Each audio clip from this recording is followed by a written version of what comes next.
o moƴƴiri e meɗen sabu makka o yaltini en e ko ɓuri moƴƴude e mofte yaltinanaade yimɓe ɓen ɗum ko mofte nelaɗo men on sallllahu alayhi wa sallam en dorikemo hiɗen toromo hawrindineede e ko yiɗi kanko Allah e ko yarwi e reenugol en e kala ko añi hala en hewtaali ɗum tigi e kala ko tikkata fii mum hala en ɓadaaki ɗum tigi o wi'i haadihi khutbatul kitab ko yewtaɗo ɗum ko alhamdulillahi on haa ka dari ɗon ko khutba deftere leni noon fa bada'a bilhamdulillah kanko sarhu ɗon o yinni joñƴi angal ko fuɗɗori ko wirgol yettore ɓen fof ko Allah wodane ɗum ɗon ko amalan bi sunna ko gollirgol sunna on noon kana nabi sallallahu alayhi wa sallam yahmadullah wa yusni alayhi laana nokken laana men sallallahu alayhi wa sallam ɓe yettayno Allah ɓe mantama kanko Allah fi kitabatihi e dendanigal bindande makko ko ɓe windayno kamɓe nulaaɗo ko ɓe windayno ko fuu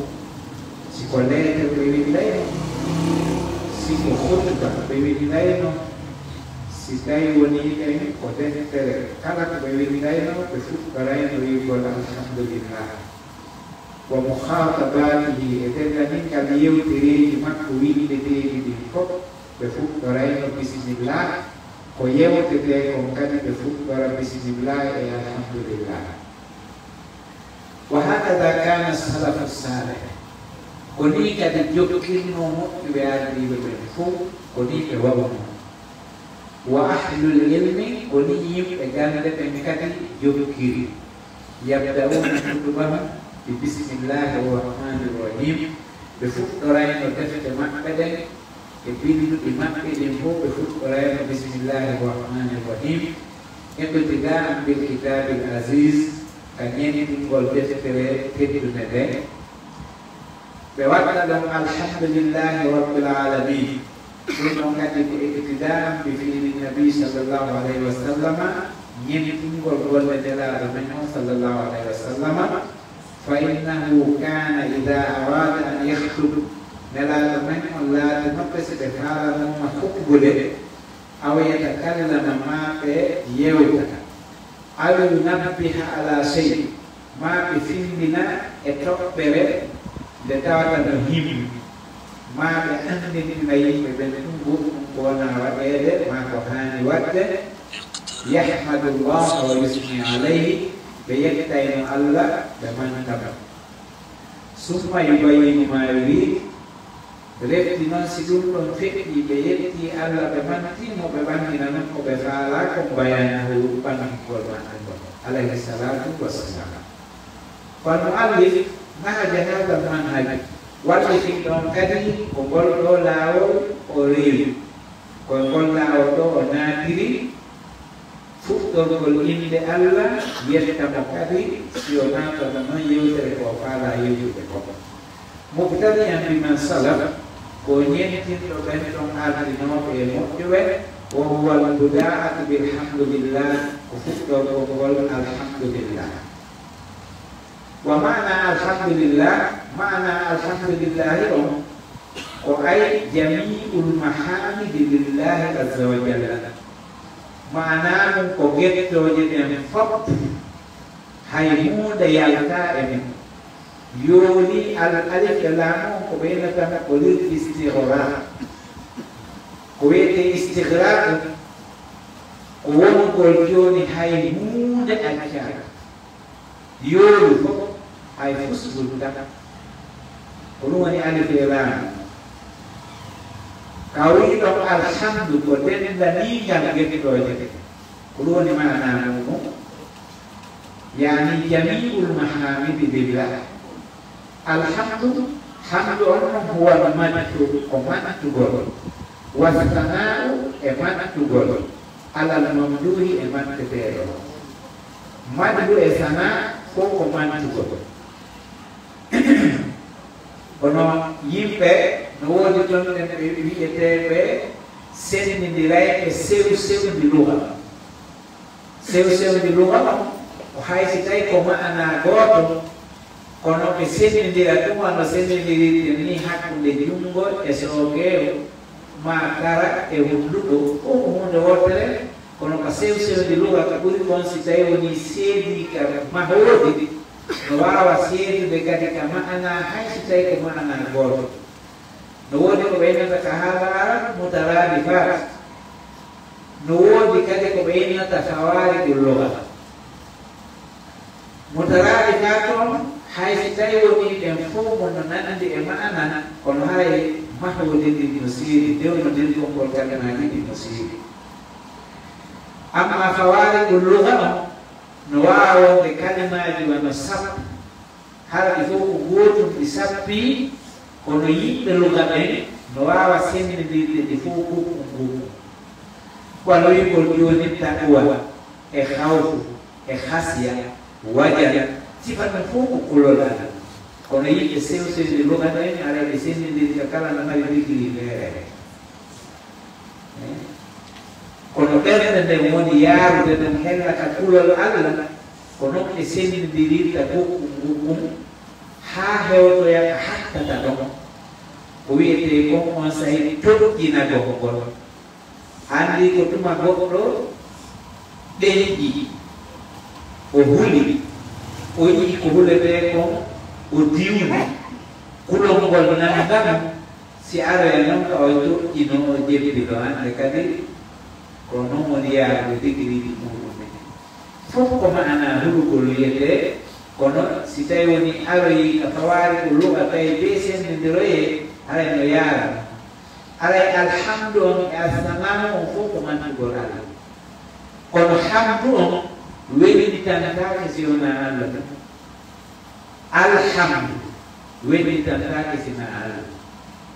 amma sanawu on no feƴƴe Allah aray nulaaɗo makko ɓen ala kadi e yimɓe luttuɓe ɓen fof ɗum ka hellata loho a wiyata wiide alhamdu li fulan dagataka kono ene waawi wiide assanatu li fulan fof ko ma'ana gooto kono digiri yewtere nun kade luggi ɗon haa kade yehi ɗon alhamdu on si waɗama istigraqu bil alif wal lam la yajuzu takayyuha ko waɗi haray dendanigal ko wiyete kon gettoje ɓen ko kanko ɗum woni ko heerani o wi noon hamdu on kalwa huwa lmata ko mantugol wassanau e coobugol a manti a coobimude kaa alal mamduhi e manteteɗon no woodi manteteɗo kono hara no woodi haa ka hattata a susta fettude ɗon si lanɗon e ministre on no jooɗoɗi a manta e ministre o kono no woodi ka darotoɗa fiisa manti lanɗon hara o yawaade de mana hara ko manta ko kanko ɓuri ko ministre o mantaka ko ɗum ɗon noon ko annduɗo sew sewde luga o wawata wadde ɗum o ɓeye ko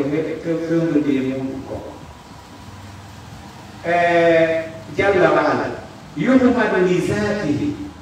ko kanko yettirte sabu zati makko kini wa yuhmadu li asma'ihi o yettire sabu yimɓe makko ɗen wa sifatihi e sifaji makko ɗiɗi wa yuhmadu subhanahu kanko mo baggo seniɗo himo yettire ala afalihi e golleji makko ɗen himo yette sabu ko tawi konko kanko woni o wonnaki o yette sabu yimɓe makko ɓe tawata ɗen goto mala sifa majje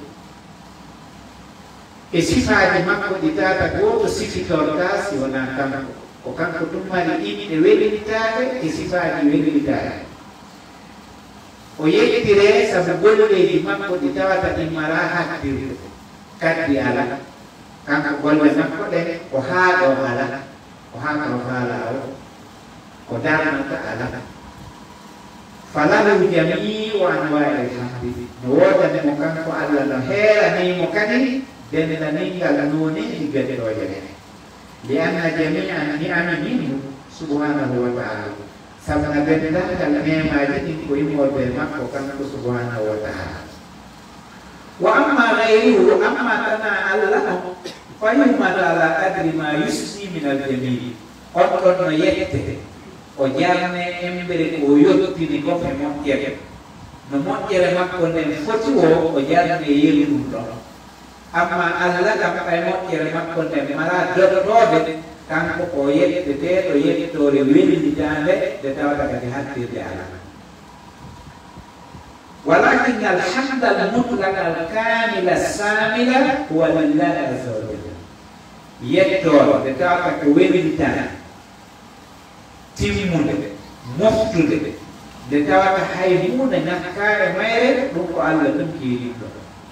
ko lutti kon fo e tagaɗo ɓen halayno mari ha hattata nulaɗon sallallahu alaihi wa sallam o mantete kono no woodi ka darotoɗa sa feƴƴi ɗon si o nani o yeetotoma o mi hewtani ɗo si koye ɓaawo makko kadi ɓay ɗum o wowdani no woɓɓe o hewtani ɗon haray ganda ka ko ka hewtinama yani golle Allah ɗe para makko o nulaɗo hewtintaka ɗon ko hewtinittamo ɗon wo ma ko hewtinta ɗon mantete muɗum wo komo mara tawhidi mara ko sandaniɗo ɓe woñi ɗo e din hara dina kakalana kon ɗon hewtinta goɗɗo mantore ka kandi Allah subhanahu wa ta'ala yimɓe go non ɗon ɓe tawata tawhidi Allah ma ɗum sandata gongol no woodi geɗɗi no woodi o ɓen hewtinta mantete ɗonum ka pilasi Allah joni misal goɗɗo yi manteteɗo muɗum o innimo ma si'ita la ma sa'atil aqdaru fahkum fa anta al-wahidul qahhar ko kufur wade o innimo ma si'ita ko faalaɗa kon watta la ma sa'atil aqdaru wona ko turiidi Allah ɓe falaka fahkum fa anta al-wahidul qahhar yani goɗɗo no hewtinana goɗɗo yani ɗum fof kefeeru laaɓa ɗum haray sifa ɗum ɗon no woodi e ko jangete e defte a tama e hunduko si tawi tagaɗo no waawi wowlande tagaɗo ɗimmo mum hewtinamo e sifa ɗin kadi ka tawata ko hewtinimo ka pidasi Allah subhanahu wa ta'ala nulaala non ganna goɗɗo no innamo masa Allah wa siita ma wi masa Allah wa sa'a Muhammad o wi aja'altani lillahi niddan ko mi ƴeƴƴindirtare Allah ko mi ƴeƴƴindirtare Allah qul masa Allah wahdahu walla jeeɗin ɗo wiyete ko masi al mutlaqa walla tan jeeɗin ɗo joni ɗon o holli ɗo wo Allah subhanahu wa ta'ala o hamdul mutlaq mari luttuɓe fof ko hamdul muhaddad mari mo limitana ila e nulaɗo men on ha e ko lutti ko e tatago fala yajuzu laka an taqula alhamdu li fulan daganta ko maka wi'a yettore wodani kaarijo yani alif e laamo waɗantake sina Allah koyno waɗi alif e laamo ko lel istiqrar ko yoru ɗum piiɗiɗi fof sa wi joni alhamdulillahi haray ko ɗum wiyete a yooni geɗɗoje ɗen fof a hewtinani Allah subhanahu wa ta'ala dagata ko ka wi'anama goɗɗo o mawni wo o mawni dagata ko ka wi'anama alhamdulillah dagata bimana al-istighraq yani yorugol mana o ala yooni ko ɗaɓɓete nder ɗo fof wa hada la yajuzu illa lillah ɗum ɗo dagata ka sowona Allah ɗum kama fi l-Qur'an alhamdulillah rabbil alamin ar-rahmanir rahim alif e laam ko ali wo ko lil istighraq andi alif e laam ala woɓɓe ara ko lil jins ma lil ta'rif kono so ari lil istighraq haray ka sifaji daganta ko sowona Allah subhanahu wa ta'ala alhamdulillahi alladi khalaqa as-samawati wal ard wa ja'ala adh-dhulumati wan nur ɗum ɗo fof وقال يقول عليكم القرآن الحمد لله الآية كفاتحة وهي الحمد لله رب العالمين. إجابة وقال سورة الأنعام وأودت يقول الحمد لله الذي خلق السماوات والأرض وجعل الظلمات والنور. إجابة وقال وهي الحمد لله فاطر السماوات والأرض. Luno kali wa suratu Fatir ayat. No wa jote di gokan fitro di alhamdulillah wa suratul kahfi ma go di gokan to ma suratul saba isibat ko no mari fitro alhamdulillah. Yani qul alhamdulillah ka alquran soali kulil istighraq soali ihala nitu si alif lam wa dama alaika kulil istighraq. Owiye to rende fop wodani Allah tade do tagu joyi ko kan ko ni joyi yumele du itunde ka adana ko joyi yumele heri de ala akhir yurmene makko de hu biti ka adana inde heri di fop motto e bon dido e gada iye to e dullo ko yurmene makko de yuri amma kala akhir ko rahim ko sifo don yurmende hera ninde moƴƴuɓe ɓen yiɓɓe ɓen fattinaɓe jaɓeɓe ɓen saliɓe ɓe dulluɓe ɓe ayɓe ɓe ɓeyde waɗan heɓatara ko ɗum waɗi rahman on kadi si o waɗama ma'arifa o weɗɗitantake si wona allah tan allah tan amma rahimi on ɓay ɗum no heeri huɓɓita no wendi tane taga ruwasi Allah Ta'ala nenula makko raufur rahim bil mu'minina rahima wa kana bil mu'minina rahima fiye or rahimu no ko yurme de tawata no mari hattol ko e do tunde hatta dewda kay rahimi on ko yurme de heri de mofta dum no sifore go wuru aduna do kono rahman si porta ke siona Allah wala ninde no ko itu de tawata ini de giwala godo ya ta ke rahman rahim no si pore godo kana bil mu'minina rahimah o ya ko rahman ko Allah tun si porte o wi alhamdulillah alladhi khalaqa as-samawati yettore nde wodani Allah o taga ko ɗiɗo kam moli wal arda e leydi ndi waɗi ala zulumati wan nur o waɗi kadi niɓe ɗen o waɗi kadi annora niɓe ɗen si wowlama fimu ko kala ko wiyete ko gonga ala e mum dow aya ni zulma ko ni diwle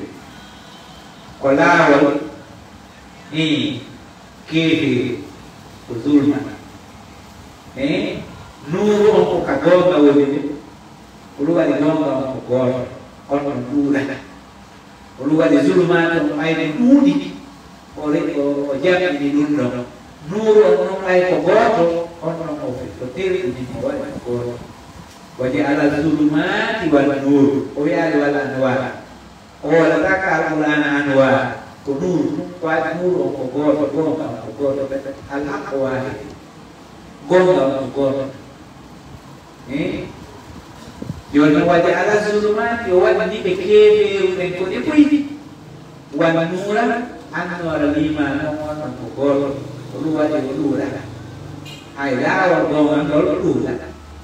goto ko hunde waɗen ngol woneta kamɓe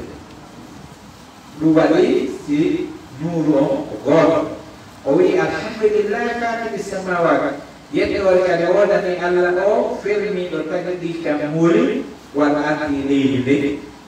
amma an taqula askuru fulan aw ahmadu fulanan ala kada wa kada bima'na takhsisi sayyi alladhi min ajlihi hamidtahu aw sakartahu alayhi fala bas o wi wonde wi'atano mi jarni kaari askuru fulanan aw ahmadu fulan ala kada mami yetti kaariɗo e hunde kaarire nde waɗi o waɗini hunde kaarire moƴƴere yettimo e mayre ɗum ɗon hertingol nden hunde nde tawata ko sabu mum yettirɗamo aw sakara taw ma jarnuɗamo alay e mayre wala baba ɗum ɗon elle ala kaari darnani en ɗo jooɗiri e nahamadu fulan ala tabarruihi bi binayi hada masjid andi ko hunde wotere o waɗi ko hunde kadi heeride jalnirɗamo fimo amma ya wi alhamdulillah fulan ɗum ɗon dagataka amma sa wi ahmadu fulanan ala ma qaddamahu lana ɗum ɗon dagata o waɗi ko hunde nde jalnirɗamo de ko hunde wotere ko hunde kadi heeride hay so tawi o waɗi konko ɓuuri kono o heɓata hamdul mutlaq ko waɗi o hewtota ɗum ɓay ko tagaɗo nawata ko Allah ɗum jegin ɗon amma an taqula alhamdulillah fulan hada haram la yajuzu illa fi haqqillah ɗum ɗon tagata ko sowona e haqqi Allah azza wa jalla Allah lahu ismun min asma'ihi ta'ala Allah o kadi ko inde jeeyaɗum e inde Allah subhanahu wa ta'ala Allah no mari inde buy wa ma'anahu ma'ana muɗum alma'aluhu ko alleteɗo alma'abudu yankinante rewete Allah subhanahu wa ta'ala ko kanko ɗum wiyete Allah bi ma'ana ko kanko ɗum makkitinante ko kanko ɗum rewete ko kanko ɗum ɗoftete ɗoftare welitane lianna uluhiyata ma'anaha al-ubudiyya sabna uluhiyya o ma'ana muɗum ko ubudiyya yani maccan kaku wonandemo hakka worgol e ka yankinanagol e ka ɗoftatagol ɗum wiyete ubudiyya ko Allah subhanahu wa ta'ala ɗum jeeyi ɗon ko wiyete ubudiyya mutlaka o wi noon Allah o ko Allah ɗum ala zati ɗum ɗon ko inde mandoraɓe jaari Allah tagi ɗum goto wiyetata kako sabuna ma'ana muɗum ko alma'alul yani alma'abud rewete wotitintere wawa ismun la yutaqu illa wallah ɗum kadi ko inde taka welitantaka si wona Allah walam yatasamma bihi ahadun ghayra Allah abada hay goto innitaka nder inde kadi si wona Allah subhanahu wa ta'ala hatta jababire hay ɓeɗan ɓe duldarankoɓe nodditinoɓe yo rewe ɓe wawani ɓe suusali wiide ko ɓe Allah walla kafama e yedduɓe ɓen walla malahida e saldalɗiɓe ɓen ɓeɗo fof mamini mum ahad ala hay goto ɓe maɓɓe samma nafsahullah innuɗo hoore mum ko Allah yani denindi wiyetede Allah ko Allah nan ala zati fat ɗum ɗon ko Allah no mandoraɗo Allah ɗum hay goto ko suusi Allah o ko suusali wiide hoore maɓɓe ko Allah imo wawi noon wiwde reweena ma o inna jokkere ma o wiya ɗoftere ma ɗum o wulna na yimɓe ɓen haa ɓe waɗa ko waɗte kono o suusata wiidade Allah nde ɗon hay goto innade nder hoore muɗum ha jababila nundarankeɓe ɓe tawata yurmede ala e maɓɓe gonɗinal ala e maɓɓe few e yimɓe yedduɓe sali gonga o few e saldalɗiɓe anduɓe gonga o ko kañum ni kono ɗoni mulhiɓe ko anduɗo ha gayni sali few so jangi ha o mutite o yeddi ko mulhiɓe o mulhiɓe si tawi o anda fus o yeddi o jaahi kafir kono ko ɓuri ko mulhiɓe on ko anduɗo sali on wiyete mulhiɓe o andi haka hattete andede ɗum kono o yeddi few o wiyete mulhiɓe fi hen ɗum oɗon yeddinayi wiide si anduɗo on yeddi o yeddinayi buy wiyete malahida ɓe yehi ha ɓe andi kono ɓe salɗoɗi few wiyete mulhiɗiɓe ɓeɗo e ɗuɗugol kono ha hande goɗɗo wiyaade woyno ko Allah Fir'auna ma qala ana Allah Fir'auna e dundarankeyagal mum o suusali wiide ko min woni Allah wa innama qala ana rabbukumul a'la o wi ko min woni joomi mo ɓurɗo towde o mi manaji allah e buyno ton kono ko mi woni mawɗo ko ɗum o sosiri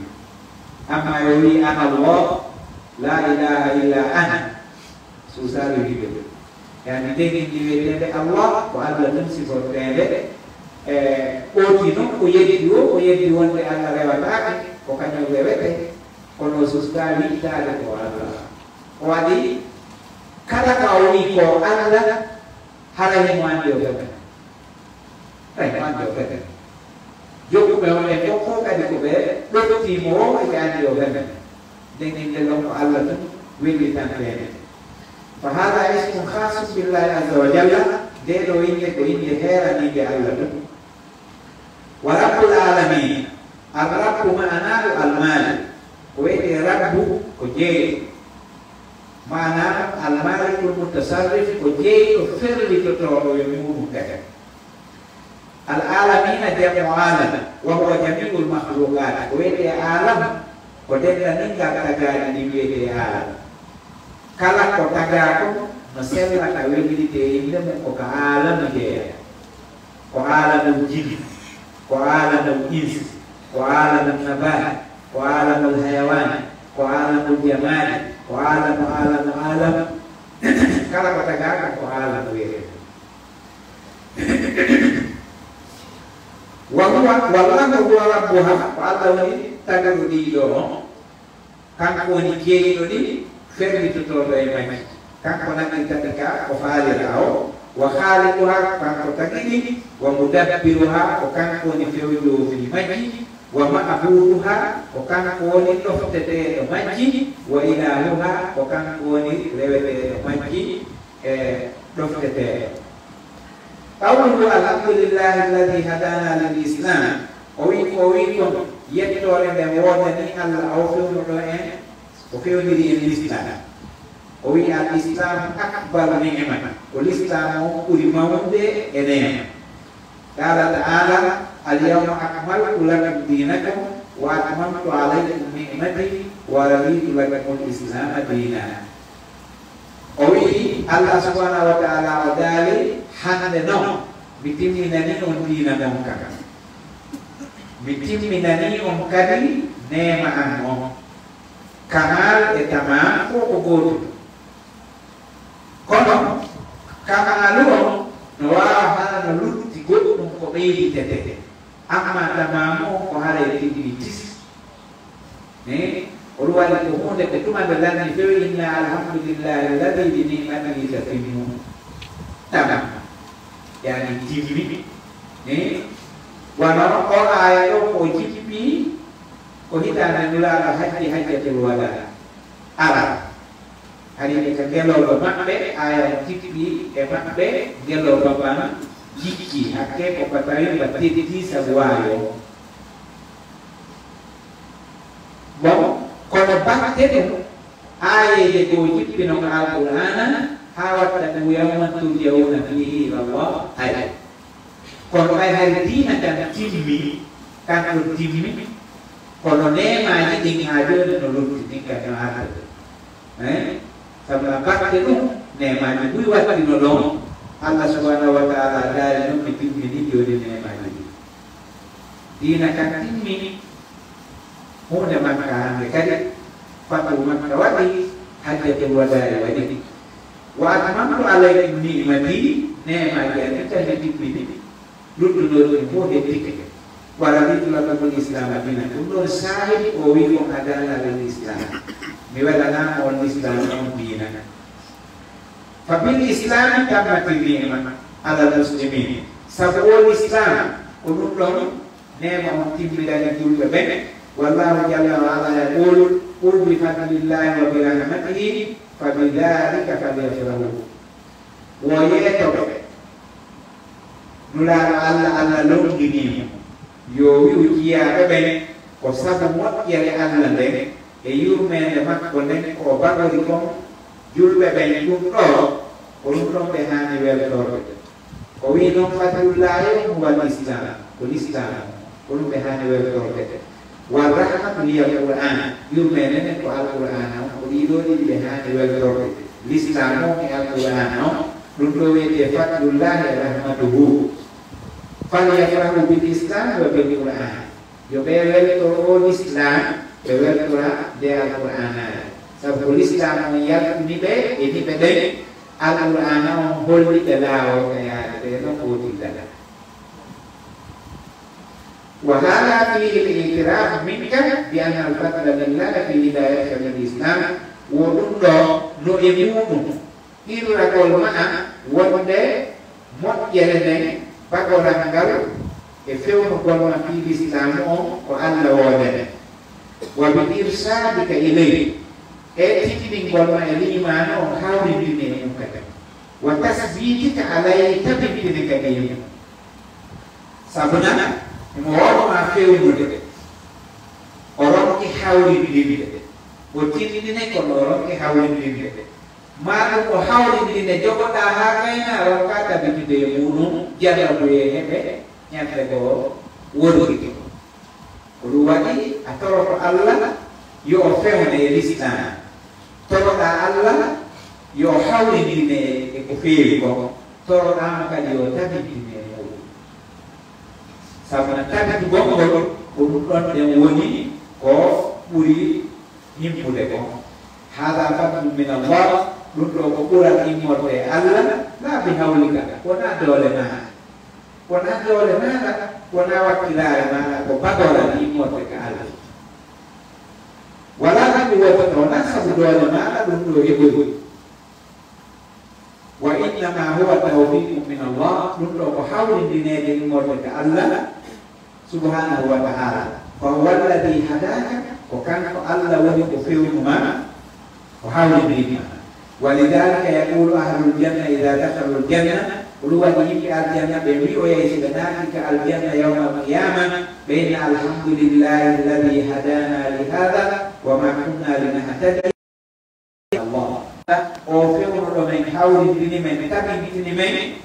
ekoko men hebido men wonitaki muno me wawatano hebde ngam kawli dina si wala tawli Allah wa mawli dina Islamu ko Allah poɗata oti emo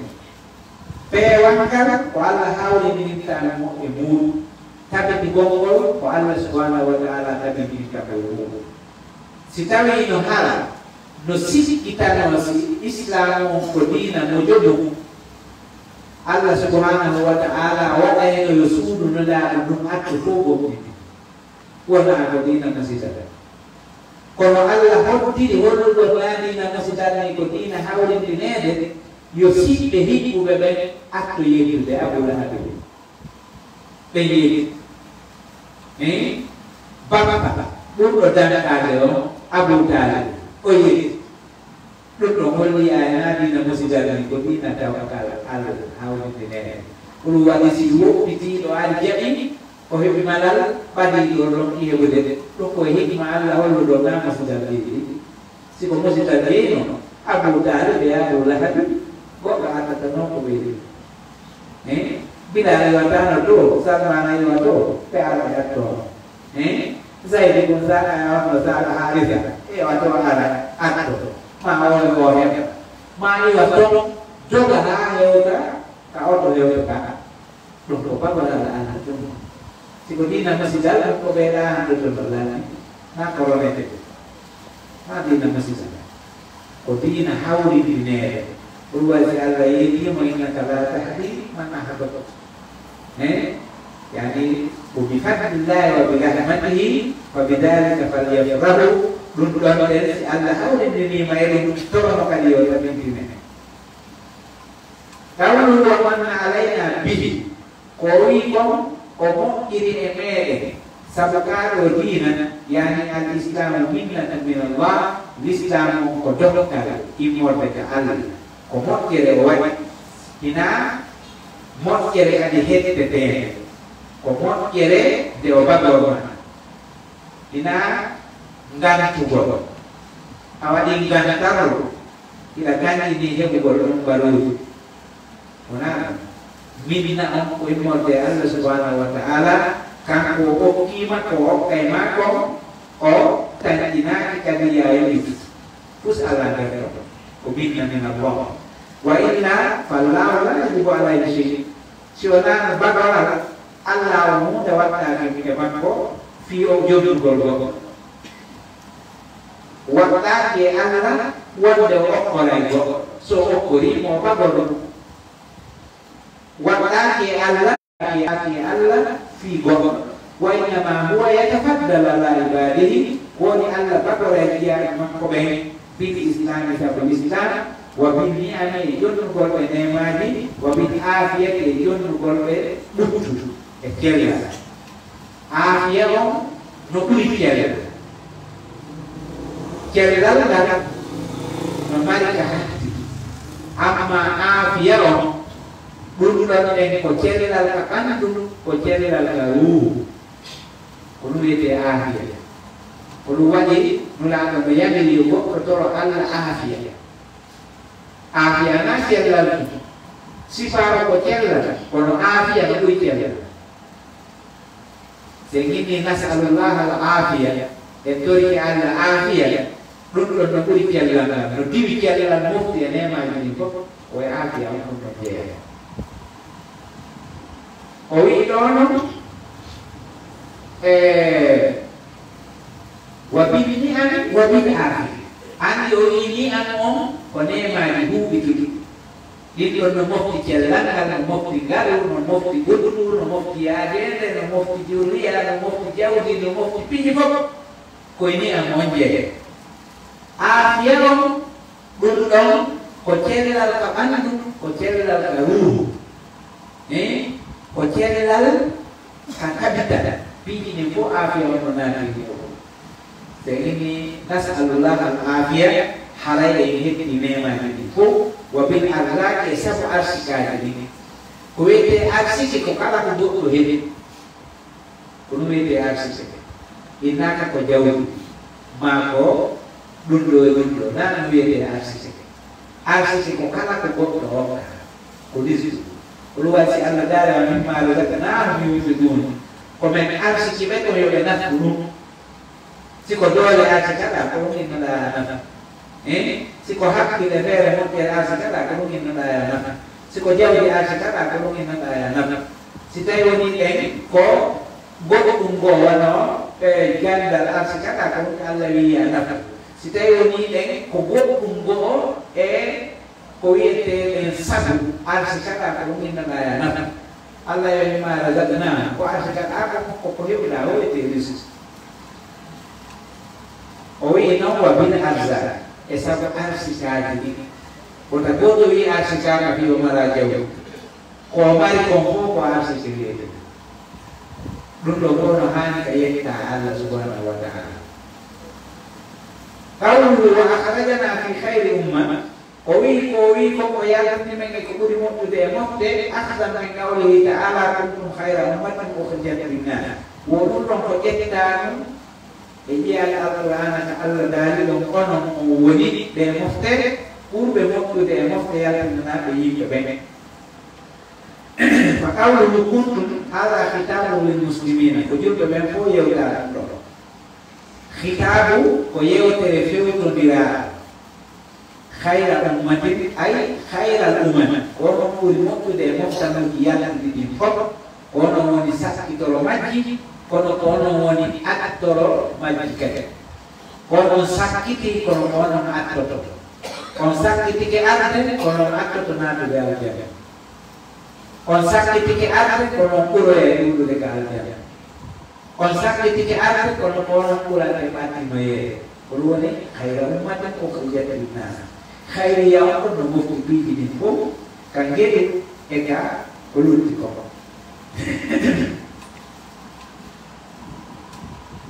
wal umma al-murad bihal jamaah ko jamaah li umma khairu ummatin ukhrijat lin-nas amma qawluhu lin-nas fa khairu hadhihi al-umma la yaktasiru 'alayha wa innama yata'adda lin-nas fi ad-da'wa wal jihad wal ta'lim wal irsal o no quiere lo mofte wa na'imu dawatir hajj wo ko be mofte Allah sallallahu alaihi wasallam kono no yauti e yimɓe ɓe yahi moƴƴere maɓɓe nden ka da'awa hewtingol yimɓe ɓen fof daawa maɗa hewtingol yimɓe ɓen fof noddade maɗa hewtingol ɓe jihaade ndin e hewtingol ɓe andingol ngol e hewtingol ɓe tindingol ngol yani moƴƴere ɗe ɗo mofte no mofti ɗum ɗon fof no hewti e mofte ɗe nde yawti e ɗiɗo piiji luttuɗi ɗin fof ɗum oyni fa hayru hadihi l umma la yaktasiru alayha wa innama yataadda linnas no yawti e yimɓe ɓen fof kala tawaɗo e ɗeɗo mofte no yawti e makko heɓugol nden no moƴƴere hayra ummaten ukhrijat linnas la yakfi an yataallama al insan wa yamala fi nafsihi yonatande nden andinoto o gollana hoore makko kanko tum wayatuka al akharina wa tirto luttuɓe ɓen o anda goɗɗum o soomo dayni o ronka hewtude yimɓe ɓen tagata bal la budda an yansura dawa feere o ala siko o tawi e moƴƴere mofte wi'aɗa ɗe koyo sakitu dawa wa yansura al ilma o sakita andangal wa yansura al hayra o sakita moƴƴere nden yani innu ko ono woni hayra ummatin ukhrijat linnasi wona yadarata hayriya on ɗon ɗum a jaɓi a heɓi a famtiki ko ya hewti yimɓe ɓen wa yamala fi nafsihi o golla fi hoore makko tum ɗum ɗon yonata wala budda an yansura al hayra yo sakitu moƴƴere nden wa yad'u ila llah o nodda e allah wa ya'mura bil ma'rufi wa yamira ko moƴƴi wa yanha anil munkari ko haɗa ko boni fa yakuna udwan amilan fi mujtama al muslimin o waɗa terde gonɗe gollude e nder jama julɓe ɓen fof hala ko a wonko nafude e nder jama julɓe ɓen fof nafa harana ya hakki nafa kan e hoore ma sa hakkini nafa kan e hoore ma ala natakini ka hayra ummatin ukhrijat linnas sabna allah sesdi to yeeso o wi ta'muruna bil ma'ruf wa tanhawna anil munkar wa tu'minuna billah فقالوا لأخرجت الناس معناه ما أخرجوا لأنفسهم فقط يعني ده مفتن لا ولا في هذا ما كتبيان لنا وإنما أخرجهم الله للناس ألا يأتنا في فقط قليل بفو في فيون قليل بفو في والد قليل بفو dan lain befo kullu khairi ya on sifi dora kau bana salu taufiq lima yuwa yabda koi ko ngento ki Allah hawon ne koi do yari al insan yasalullah sababa ne an ke tusu ko to Allah tabi tugol walau kana ya'rifu al haqqa wa ya'malu bihi haisa mu an gonga ni mo huto de kadi gonga wa ya tatu ni fi gonga pata ya mana dia fi khat ara ba hola ta ko te o nyoto o luwa ne kan ke o ta hola makko yo toro Allah nyando Allah tabi tawi ni biyun bin hati di mana yud oh nyando mo ayir bude nyando mo awi ni jipa mo ayir bude mo ayi bude mo ayi dan de du ulu wani sinula am heo no ko ma peno Allah ma ya qalibal qulubi tabbit kan holni wonde berde ko yudi mo ayi de asifana ma ki yumi sirla julu mu'minan o yusbihu kafiran yabiu dinahu bi arabin min ad-dunya mo ayi de dina makko kampo e pi ala na wala ye ya dina makka bila ye ya dina makka bi yaw ye ya dina makka bi de ala na wala ye ya dina makka bi gudu ko ala hidu duwani ko di to ala nyande ala tamen dimmo fi wata o on samana seydane no yiilude berde o tinde wa yustana e nde o fitinde o e fitina o soññeede ha accita ko jogii ko samana ko wiyete fatanta ka haala arabu ko so tawi kamne ƴettama waɗama ka yiite ngeni ñaami ko wona kamne ko lutti kamɓe ɓe ɗum wiyete fitina kandi ko ɗum waɗi ko arata koye jarrabuye Allah jarni goma ha gayna fi pottingol habas on ko tagata ka lulata ɗum wiyete fatana yani o wi'a an yuftana yo toro Allah yo Allah tabitimmo satana hoolata ko nde o ñoto o hoolata ko adi nde o fititide ka diina makko di antara ya kita mendial fitnah wa tajtahu di jilo di yilto di momam di wattida eko nyoge de tinda batu wa yadilla sabilillah wa ma kaila wa dina lakum wa lihada qala sallallahu alaihi wasallam ya muqallibal qulubi tsabbit qalbi ala dinika wa sallallahu ma kaino alla aqwaili jo ber ko juude ma ber de woni bitori ke matabi bitere ande kabina ma wa ta'ali ko ini sahih wa hadis itu sirri akhrajahu at-Tirmidzi wa Ibnu Majah wa Ahmad wa Hakim fi Mustadrak wa ghairuhuma an Anas bin Malik wa sahahu Syekh Al-Albani rahimahullah fi Sahih al-Jami' wa qad warada hadha al-hadits an jami' min as-sahaba min Jabir bin Abdullah wa Aisyah wa Salama wa ghairuhum yani nabi binullah Allah sallallahu alaihi wasallam doa wolu gonne angkanya do kotoran Allah tapi bimo fiota he bicara dulu dengan di ai kala ko me de mau be jangan sama ngomong be akhir mak be mak de lew de mak mene ko ta he de de la ma an di dugol hot an ko Allah bagor nama an la balasi sa ebala mama iblis sama ke nasu be ko jaga duwe halana billuna ta da mabudi jama'an muhdan da da yani tabi tanga Allah wani hawli di wudi kono ko di torka Allah nyando yo Allah tabi ditine e pewa tamana Allah no wayni ta terne hanki nyari lidai go mun hande sikka na an no do ma da kana ko ala na wana san sifu sansa al-hadima wa qala al-khalil alaihi salatu wassalam nabiyullah Ibrahim khalilur rahman wa ma fi du'aihi wa junubni wa baniya an na'budu al-asnam o kadi hakke ko hulno bay o ari edi do de hin ko le lakina bibi wa andi sana no rewe de do sana kadirewo de do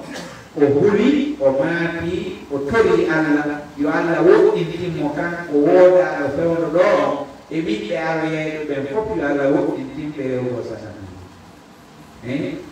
ko wadi sana mo ji wono di Makka dan e zamanul fatra ko sana di yiwu ko sana di yiwu Owi rabbi innahunna adlanna kathiran minan nas. Sahidu wa anna bil qiyamati bi Allah wa timmo rew gol sana. Dengan yang kan ko ni Khalilur Rahman, ko kan ko jogi dinul Hanafiyah kala ye dinul agama yo toro Allah wa ko mu. Wa tabi millata Ibrahim hanifa. Wa ma kana minal musyrikin wa lahu ni motora Allah wa mulai berusaha. Kakak ini termasuk berfu, awiratin namanya adalah kasihan yang besar. Khafa ala nafsi, awulan yang orang makro, wahakala kullama awiya imanul insan billah, bainahu yakhaf. Kalau iman netan keo, dulu diriu, kono kuhulita, walaya amanul fitan, oholataka fitina, jaga pilih. Walau zakati nafsahu daga kawalan ina hawala nakko bal yas'alullah as-sabar yoto Allah tabikal wa husnul khatimah hebul badane monye daiman wa abada wa yakhaf min su'il khatimah alayhi huli hebul badane bon wa yakhaf min al-fitan muhuli hebul fitnaji wa yakhaf min az-zayg wa dalal muhuli o nyakol e majugol wa min du'ati su muhuli e notto be e kubun Bengharai di menu di bagian info di menu dulu. Kalau luar kita memang kalau eskan koi kom ere ko Allah anji ko tikata yang mudun siwata ko waktu tuna ko hawlin min limawi ko ayata ko yoyan min al-amal wal aqwal ikoli ko kuri wadi tadati epibele ko yani ibuna o intina en kade ma yusqihu ko no tikkina mo kanko Allah min al aqwali gomru tikkina limo wala amali golbe tikkina limo wala itikadati e pipile tikkina limo fa wal hadi o kanko de fewno hawde dino subhanahu wa ta'ala wa wal muwaffiqu o kanko ni hawde dinaylo wa wal dalu wal mursid o kanko ni tindino o kanko woni fewno wa ko sasati tori orang mengorbankan. Dalam itu kah itu kiri mana? Nah, ada itu. Dia rewel kepada itu orang ini. Nah,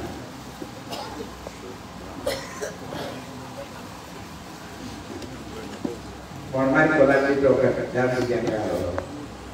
Baiklah kita lihat. Watajtahu.